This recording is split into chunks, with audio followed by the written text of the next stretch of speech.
नमस्कार दोस्तों, स्वागत है आपका मेंटल मॉडल सीरीज़ में। आज हम एक नए मेंटल मॉडल के बारे में जानने वाले हैं जिसका नाम है बेस रेट निगलेक्ट।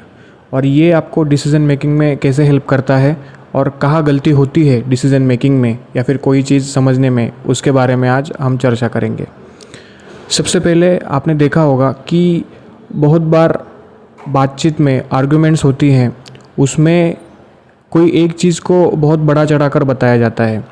जैसे कि फॉर एग्ज़ाम्पल आईएएस जो बनते हैं, उसमें आईएएस का बेटा अगर आईएएस बने तो इतनी बड़ी न्यूज़ नहीं बनती है, लेकिन ऑटो रिक्शा वाला जो है उसका बेटा अगर आईएएस बनता है तो बहुत बड़ी न्यूज़ आ जाती है।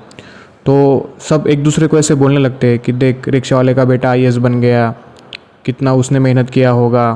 ऑब्वियसली उसने मेहनत तो किया होगा, लेकिन कितने ऑटो रिक्शा वाले हैं और उन कितने ऑटो रिक्शा वालों में से जितने भी हैं उसमें से कितने बच्चे आईएएस बन पाते हैं, ये कोई जजमेंट नहीं करता है। तो यही बेस रेट निगलेक्ट है। मतलब आप कोई सिंगल वन केस पकड़ के आप जजमेंट या फिर डिसीज़न नहीं ले सकते। ये इस एग्जांपल का अर्थ था। मतलब आपको जब भी कोई राइट डिसीज़न लेना है, आपको सैम्पल साइज़ बड़ा लेना पड़ेगा। जैसे कि 1000 सैम्पल, एक एग्जांपल हम ले सकते हैं कि अगर कोई भी चीज़ में आपको फिक्स डिसीजन या फिर जजमेंट लेना है, उसके 1000 सैम्पल लेने हैं, 1000 में से कितने बनते हैं, उसका रेशियो जब निकलेगा तब उसकी प्रोबेबिलिटी समझ में आएगी कि एग्जैक्टली ये सच है भी या नहीं। और एक एग्जांपल लेते हैं, उससे और आइडिया आ जाएगी आपको कि जैसे कोचिंग सेंटर्स होते हैं। कोचिंग सेंटर्स में आपने देखा होगा बोर्ड लगे रहते हैं बड़े बड़े, जिसमें अगर उनके टॉप 5 स्टूडेंट या फिर 10 स्टूडेंट अगर टॉप कर जाते हैं तो उनके नाम और फोटोज़ के साथ में कॉन्ग्रेचुलेशंस के जो बोर्ड्स आपने देखे होंगे। तो वो एक तरह की मार्केटिंग ही है। लेकिन वो अगर कोचिंग सेंटर सपोज कर ले, 2 कोचिंग सेंटर हैं, एक कोचिंग सेंटर में 1000 बच्चे पढ़ने जाते हैं, उसमें 10 बच्चे बन जाते हैं टॉप में। और कोई कोचिंग इंडस्ट्री है जो 10,000 20,000 बच्चे उनका एडमिशन होता है और उसमें से 100 बन जाते हैं। तो देखने में ऐसा लगेगा कि 100 बच्चे टॉप कर गए, 100 स्टूडेंट टॉप कर गए, तो ये बड़ी बात लगेगी। लेकिन अगर रेशो देखा जाए, प्रोबेबिलिटी देखा जाए, तो जो 1000 स्टूडेंट कोचिंग इंडस्ट्री में जो आए थे, एक दूसरी कोचिंग इंडस्ट्री जो मैंने आपको बताया, तो 1000 में से 10 बने, उसकी प्रोबेबिलिटी ज़्यादा है अगर उसका रेशियो निकालेंगे 1000/10 और ये 20,000 बच्चे डिवाइडेड बाय 100। तो देखने में नंबर 100 अच्छा लगेगा, उसकी मार्केटिंग बहुत होगी कि 100 स्टूडेंट हमारे टॉप किए हैं। लेकिन कितने स्टूडेंट्स को आपने कोच किया, उसमें से कितने बने, उसका जब रेशियो निकलेगा तब पता चलेगा कि एग्जैक्टली कितने स्टूडेंट्स जो है उन्होंने टॉप किया है और आपका कोचिंग इंडस्ट्री का जो रिज़ल्ट है वो कितना अच्छा है। मतलब कोचिंग इंडस्ट्री भी आपको सिलेक्ट करनी होगी तो आपको ये देखना पड़ेगा कि कितने एडमिशन हुए हैं इसमें और कितनों को इतने स्टूडेंट्स को कोचिंग करने के बाद में कितने टॉप किए। तो ये होता है बेस रेट निगलेक्ट। हम हमेशा कोई यूनिक केस पकड़ लेते हैं और उस यूनिक केस को पकड़ के ही डिसीजन ले लेते हैं कि ये राइट है।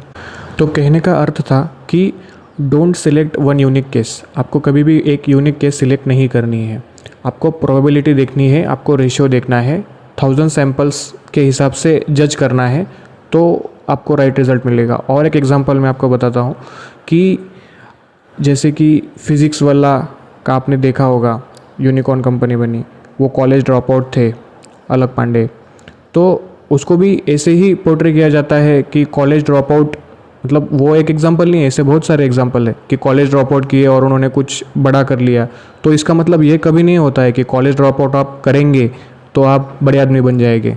उसका रेशियो क्या है, कितने लोग कॉलेज ड्रॉप आउट होते हैं और उसमें से कितने लोग, चुनिंदा लोग होते हैं जो बन जाते हैं। ऑफकोर्स उसके पीछे उनकी मेहनत है, लेकिन आप ये डिसीज़न एक सिलेक्टेड सैंपल लेके नहीं कर सकते। मतलब यूनिक केस आपने सिलेक्ट कर लिया कि वो बन गए तो आप भी बन जाएंगे, ऐसा नहीं होता है।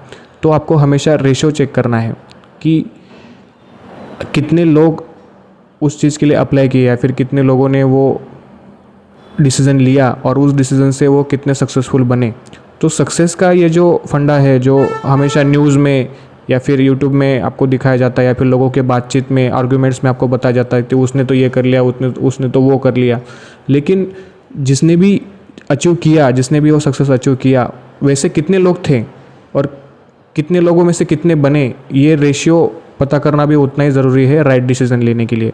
तो ये था बेस रेट निगलेक्ट, जो आपको डिसीज़न मेकिंग में हेल्प करता है।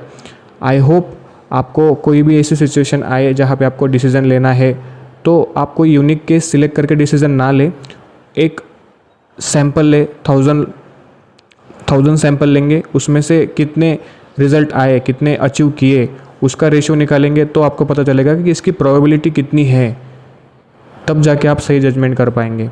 आई होप जो मैं समझाना चाह रहा था बेस रेट निगलेक्ट में आपको वो समझ में आया हो।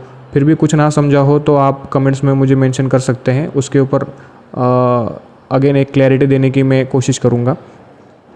और आई होप आपको ये मेंटल मॉडल सीरीज़ पसंद आ रही है, इसमें आपको नए नए मेंटल मॉडल्स पता चल रहे हैं और आपका नॉलेज जो है वो गेन हो रहा है। तो अगर आपको ये वीडियो अच्छा लगा हो तो वीडियो को लाइक कीजिएगा, चैनल को सब्सक्राइब कीजिएगा, और भी मेंटल मॉडल्स मैंने बनाए हुए हैं उनको ज़रूर देखिएगा। आपको एक क्लैरिटी मिलेगी और डिसीज़न लेने की जो क्षमता है और जो क्वालिटी है डिसीज़न लेने की आपकी, वो ज़रूर बढ़ेगी। ये मेरा प्रॉमिस है। इसको बस समझना और प्रैक्टिस करना लाइफ में वो ज़रूरी है। तो मिलते हैं नेक्स्ट वीडियो में। Till then keep watching, bye.